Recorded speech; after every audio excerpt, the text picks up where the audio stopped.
Hola a todos, ¿cómo están? Hoy voy a hablarles acerca de la atracción fatal entre empáticos y narcisistas. Primero vamos a ver en qué consisten estos dos perfiles psicológicos, sus características principales y por qué es muy común que estas personalidades tan opuestas se atraigan fatalmente entre sí, generando relaciones muy tóxicas y problemáticas. Además les compartiré diversas recomendaciones para que ustedes puedan ver si están sumergidos en alguna relación de estas características y tal vez no lo habían notado. Y también les haré sugerencias para evitar este tipo de relaciones tóxicas y generar relaciones mucho más saludables. Primero mencionarles que hay muchas teorías distintas de la personalidad en la psicología y por eso es que para hablar de empáticos y de narcisistas hay que hacer algunas aclaraciones, algunas descripciones para que esté bien claro para ustedes de qué estamos hablando cuando hablamos de estos dos tipos de personalidades.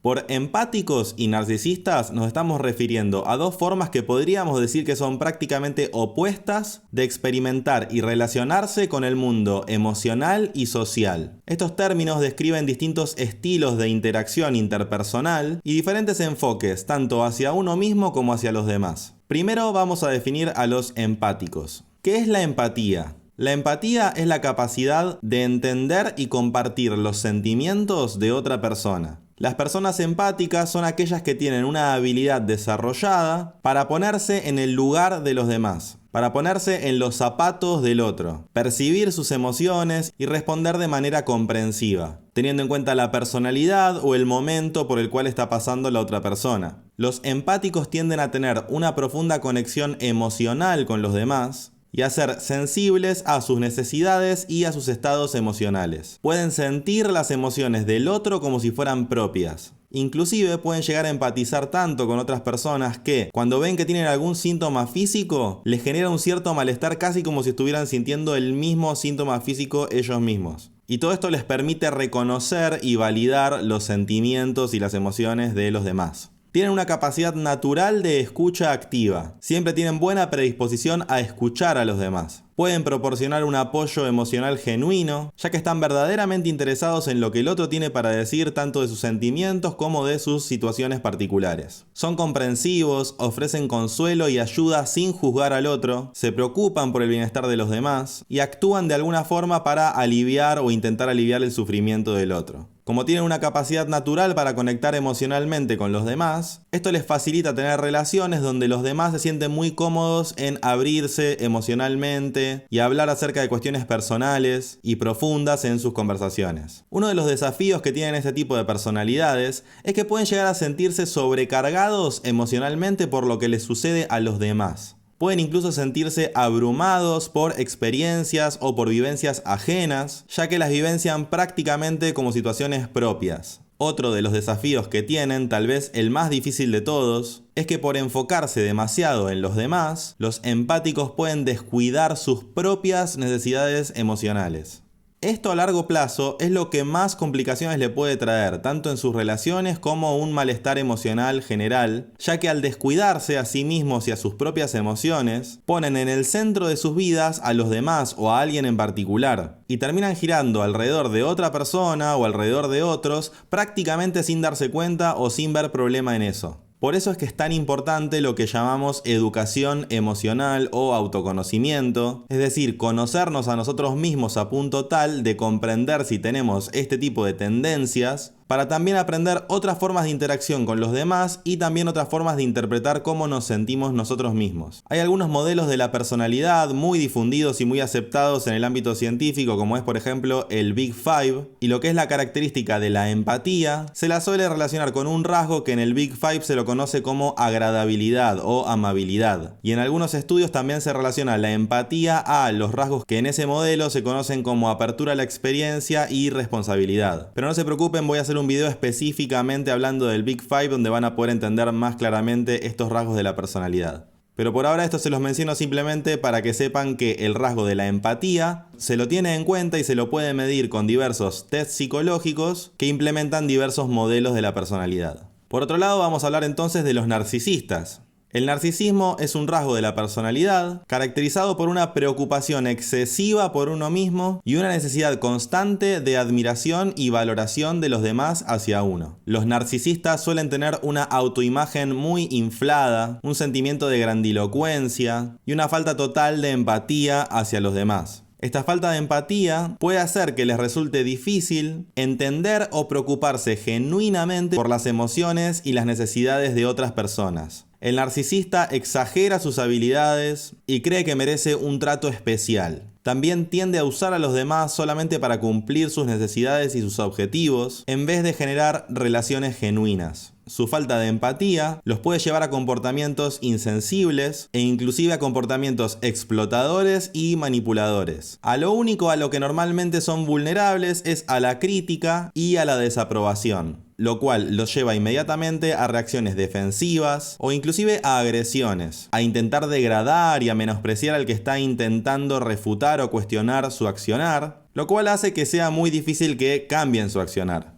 Entonces, por lo pronto, si comparamos los dos tipos de personalidades que les mencioné, podemos ver que los empáticos buscan entender y conectar con los demás, mientras los narcisistas buscan admiración y validación, a menudo sin considerar las necesidades emocionales de los otros. El único caso en el que el narcisista busca entender y comprender a los demás es justamente para hacer sentir al otro con suficiente confianza como para entonces manipularlo y simplemente usarlo como un objetivo intermedio para sus propios objetivos. La motivación de los empáticos suele ser el apoyo y el entendimiento genuino, mientras que la motivación de los narcisistas suele estar impulsada por el deseo de atención y el reforzamiento de su autoestima. La empatía tiende a fortalecer las relaciones personales a través de la conexión emocional y el apoyo, mientras que el narcisismo puede erosionar la calidad de las relaciones, debido a la falta de consideración y la explotación del otro en función de los propios intereses. Sin embargo, muy curiosamente, como pudieron ver en el título de este video y desde el inicio de este video, hay un fenómeno muy interesante que es lo que podemos denominar la famosa atracción fatal entre empáticos y narcisistas. Pero, ¿en qué consiste este fenómeno y a qué se debe? Esto puede explicarse por una diversa serie de factores psicológicos y emocionales. Este tipo de atracción mutua suele estar marcado por una dinámica que puede iniciar siendo intensa y muy apasionada, pero puede terminar en una relación muy desequilibrada, muy tóxica y extremadamente problemática.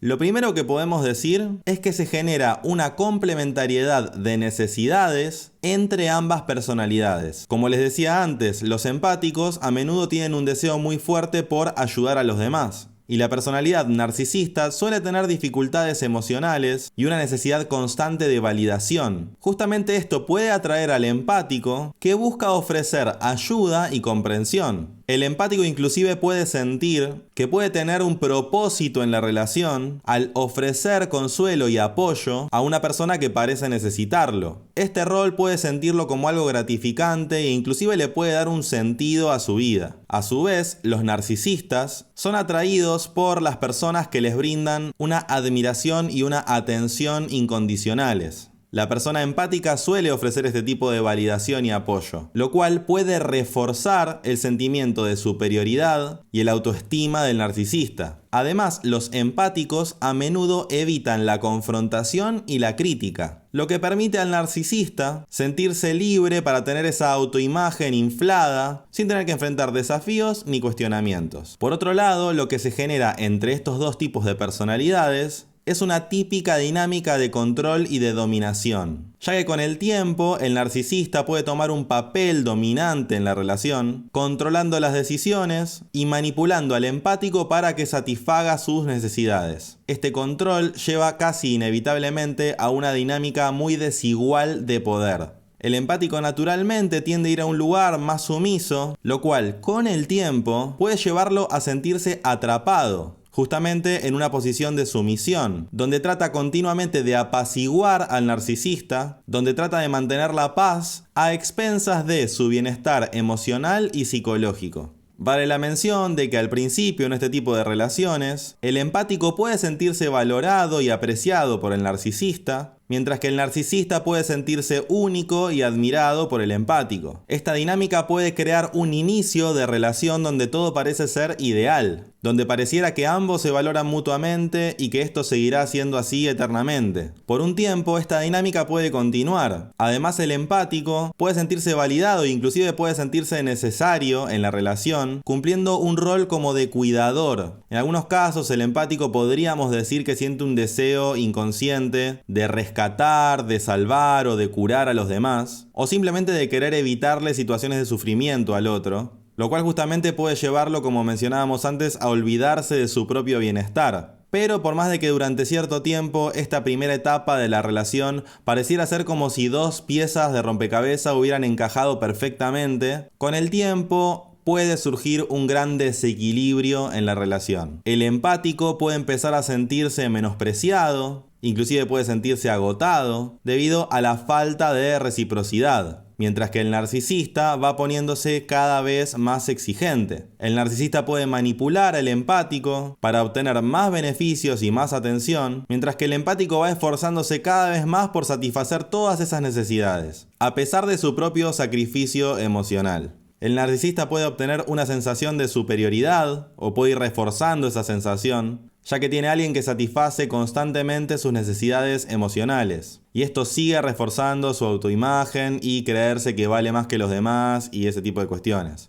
Además, la relación con un empático puede permitirle al narcisista evitar responsabilidades emocionales y personales, ya que a menudo es la persona empática la que asume las dificultades de la relación. Esto indudablemente puede llevar a un agotamiento emocional y una disminución de la autoestima para el empático, ya que puede sentir que su esfuerzo no está siendo apreciado, que no está siendo valorado o inclusive que está siendo explotado. Inclusive pueden sentir que va perdiendo parte de su identidad, que se olvida de sí mismo al estar exclusivamente centrado en los intereses y en las necesidades del narcisista, descuidando sus propias necesidades y sus propios deseos. Mientras tanto, y sin siquiera darse cuenta de eso, el narcisista puede volverse dependiente del empático para su autoestima y su validación. E inclusive puede llegar a depender del empático para cuestiones básicas del día a día. Cuestiones de las que deja de encargarse ya que va delegando cada vez más cuestiones y relegando más responsabilidades al empático. Y además, lamentablemente, las experiencias con el empático pueden influir en las relaciones futuras del narcisista, ya que puede perpetuar estos patrones de comportamiento que son totalmente disfuncionales y pueden continuar dificultando las conexiones genuinas, ya que por el simple hecho de haber vivenciado esta situación en la que se ve el narcisista a sí mismo como el centro del universo y los demás o el empático con quien comparte la relación, como que giran y giran siempre alrededor de él, inevitablemente va a esperar lo mismo de sus siguientes relaciones. Podemos decir entonces que la famosa atracción fatal entre empáticos y narcisistas surge de una combinación de necesidades complementarias, ciclos de refuerzo mutuo y dinámicas de control y dominación. Como les decía, estas relaciones pueden comenzar de una manera intensa y muy emocionante, pero con el tiempo puede llevar a un desequilibrio emocional y psicológico muy significativo, e inclusive en casos más graves, a maltratos y a abusos sistemáticos. Si bien lo he mencionado en algunos videos anteriores, quiero resaltar algunas recomendaciones para evitar este tipo de relaciones tóxicas y peligrosas. Tal vez lo primero sea reconocer si tenemos una tendencia empática de girar alrededor de los demás, de ir a una posición sumisa o de dinámica de dominación-sumisión en las relaciones que tenemos, sea de pareja, en el trabajo, familiares, etc. Tengamos en cuenta que esto a veces está tan interiorizado y tan normalizado por nosotros y por nuestro entorno que ni siquiera llegamos a verlo como problemático. Y justamente eso es lo que hace que sea tan difícil de reconocer. Llegado el caso en el que logremos reconocerlo, no siempre es una situación fácil de resolver, ya que inevitablemente si el empático intenta plantear cuestionamientos al narcisista, lo único que obtendrá a cambio es enojo y críticas por parte del narcisista al empático. Y en casos inclusive más extremos, esos cuestionamientos son los que pueden llevar a amenazas, insultos, peores manipulaciones, y eso puede ir escalando inclusive a cuestiones cada vez peores. Por eso es que muchas veces este tipo de situaciones no son tan sencillas ni tan simples de resolver. Menos aún cuando este tipo de comportamiento ya está normalizado. Sería tremendamente irresponsable de mi parte o de parte de cualquier psicólogo pretender decir una solución general o una fórmula general con la que se pueden resolver supuestamente todos los casos en los que sucede algo así. Porque todos los casos tienen particularidades únicas y muchas cuestiones que hacen que esa situación sea diferente de cualquier otra. Por eso es que no hay una única forma de resolverlo y siempre hay que ver las particularidades de cada caso. Pero sí, obviamente que es lógico como recomendación, primero intentar reconocer si estamos integrando una relación de estas características. También llevarnos a nosotros mismos a la reflexión acerca de cuáles son nuestros valores individuales y qué líneas, qué límites nosotros entendemos que no tienen que ser transgredidos. Por ejemplo, cómo queremos que nos traten, cómo somos tratados, si ante un planteo o una crítica constantemente recibimos insultos, o si lo común ante cualquier cuestión cotidiana, lo que surge es una discusión, maltratos, agresiones y demás. Tenemos que preguntarnos: ¿por qué nos permitimos quedarnos en ese tipo de situaciones? ¿Por qué nos permitimos retroalimentar ese tipo de situaciones sin poner límites o simplemente dejándonos llevar por esa ola y repitiendo esos mismos patrones día a día? Y también preguntarnos si eso es algo que estamos dispuestos a soportar el resto de nuestras vidas. Como dije antes, sería imposible realizar una única sugerencia en términos generales para todos. Pero por lo pronto no hay dudas de que todos podemos hacernos estas preguntas y reflexionar. Si nos tomamos este tiempo, será más fácil detectar estos rasgos, este tipo de comportamientos, estas particularidades, y de a poco ir modificando estos patrones si los reconocemos en nosotros, ir evitando las situaciones en donde vemos que se generan esos patrones, e inclusive si vemos que estamos sumergidos en una situación así, ir incorporando estas herramientas para poder concluir esas relaciones tóxicas. También, como dije antes, puede resultar muy difícil darnos cuenta de que esto está sucediendo cuando estas situaciones están muy normalizadas. Por eso siempre mi sugerencia es que ante cualquier duda que tengas, si sospechás o si tenés la certeza de que estás atravesando algún tipo de manipulación, sea en tu relación de pareja, en tu trabajo, con tu familia o donde sea, mi sugerencia es que busques la ayuda y el apoyo de un psicólogo, ya que va a servirte de apoyo para comprender mejor estas situaciones, para comprender mejor cómo te sentís, qué situaciones te gustaría mejorar o cambiar, y sin dudas también contar con un espacio y con un lugar de confianza para hablar con seguridad de estos temas, también te va a dar más herramientas para poder solucionar estas cuestiones y estas situaciones. Lidiar con personas muy narcisistas puede resultar atractivo en un primer momento, pero con el tiempo puede convertirse en una situación muy peligrosa. Por eso es tan importante informarse, obtener apoyo y abordarlo de la forma más sana posible. Bueno, sorprendentemente se cortó la cámara, pero esto no va a impedir que concluyamos con este video. Entonces, para ir cerrando el tema, es importante recordarnos que no todas las relaciones de pareja son tóxicas, no todas las relaciones de trabajo son incómodas, ni todas las relaciones tienen la dinámica de dominación-sumisión, y lo mismo con las relaciones familiares. Es posible para todos tener relaciones muchísimo más armónicas, equilibradas y disfrutables. Y si reconocemos que esto no está sucediendo, es muy importante distinguir y diferenciar los patrones de comportamiento que actuamos nosotros y también aquellos que actúan los demás, para poder comprenderlas, identificarlas, elegir y actuar acorde a las relaciones armónicas que queremos generar en nuestras vidas.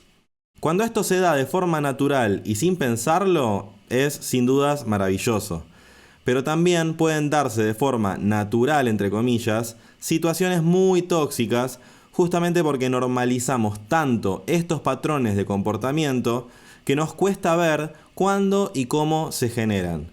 Comprender estas dinámicas sin dudas puede ayudarnos a identificar patrones tóxicos y entonces generar relaciones más equilibradas y saludables, que enriquezcan nuestras vidas. Me gustaría saber qué les pareció este video con esta sorpresa técnica que se dio hacia el final del video. Pero dado que es una temática muy frecuente, que como psicólogo veo constantemente en la consulta individual, y además me escriben muchos mensajes pidiéndome que continúe hablando de estos temas, lo seguiré abordando acá en este canal. Pero si tienen preguntas en particular sobre este tema o sobre algo que les haya hecho acordar este tema, esto que mencioné hoy, obviamente los leo en los comentarios. Si les gustó este video, los invito a poner me gusta. Si todavía no se suscribieron a este canal, los invito a suscribirse a este canal. Y nos vemos en un próximo video de Salir del Laberinto.